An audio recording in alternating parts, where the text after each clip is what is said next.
પ્રેમ, દગો કે pre plan murder?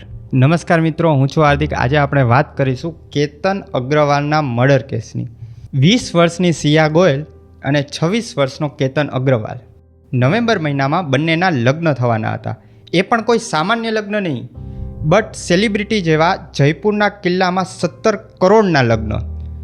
બંને પરિવારમાં ખુશીનો માહોલ હતું. પણ લોહગઢના કિલ્લામાં કંઈક એવું બને છે કે આ ખુશીનો માહોલ માતમમાં બદલાઈ જાય છે. ચાલો જાણીએ શું છે આ સમગ્ર ઘટના. 18મી જૂને લોહગઢના કિલ્લામાં એક યુવાન પોતાના મંગેતર સાથે ફરવા જાય છે અને અચાનક પગ લપસતા પડી જાય છે અને તેનું મૃત્યુ થાય છે. પહેલાં જોતાં તો એમ જ લાગે કે આ કોઈ સામાન્ય અકસ્માતની ઘટના છે. પોલીસને પણ પહેલાં એવું જ લાગ્યું હતું.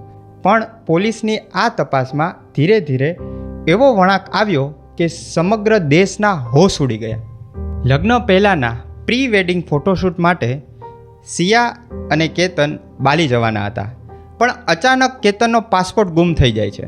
આ પાસપોર્ટ કેવી રીતના ગુમ થયો જેની કોઈને કાંઈ ખબર નથી. 14 જૂને સિયાએ કેતનને મારવાનો એક પ્રયાસ કર્યો હતો, એ પણ લોહગઢ કિલ્લામાં જ. ત્યારે કેતન બચી ગયો. ત્યારે સિયાએ બાનું કાઢ્યું કે સાપથી તને બચાવવા માટે મેં તને ધક્કો માર્યો.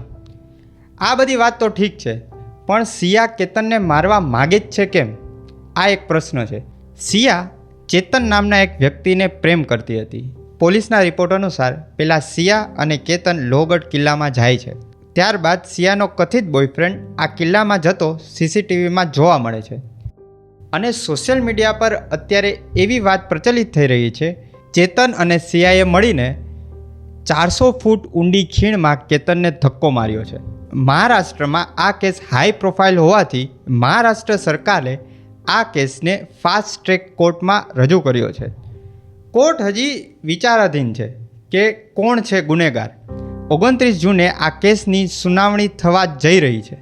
આ બધા વચ્ચે સિયાની માતાનું નિવેદન આવે છે કે જે પણ ગુનેગાર હોય તેને તે જ કિલ્લા પરથી ધક્કો મારી દો. તો આમાં અંતિમ સત્ય શું છે? કોર્ટનો અંતિમ ચુકાદો હજી આવવાનો બાકી છે. પણ મિત્રો, તમે શું વિચારો છો? પ્રેમ વિશ્વાસ પર ટકતો હોય છે, દગા ઉપર નહીં. તો અંતિમ સત્ય શું છે? શું આ અકસ્માત છે કે એક પ્રી પ્લાન મર્ડર? જો આ મર્ડર છે તો આ મર્ડર કોણે કર્યું છે? ચેતને, સિયાએ કે કોઈ બીજાએ? કમેન્ટમાં તમે જરૂર જણાવજો. ફરી મળીશું નવા વિડીયો સાથે. જય ગરવી ગુજરાત, જય હિન્દ.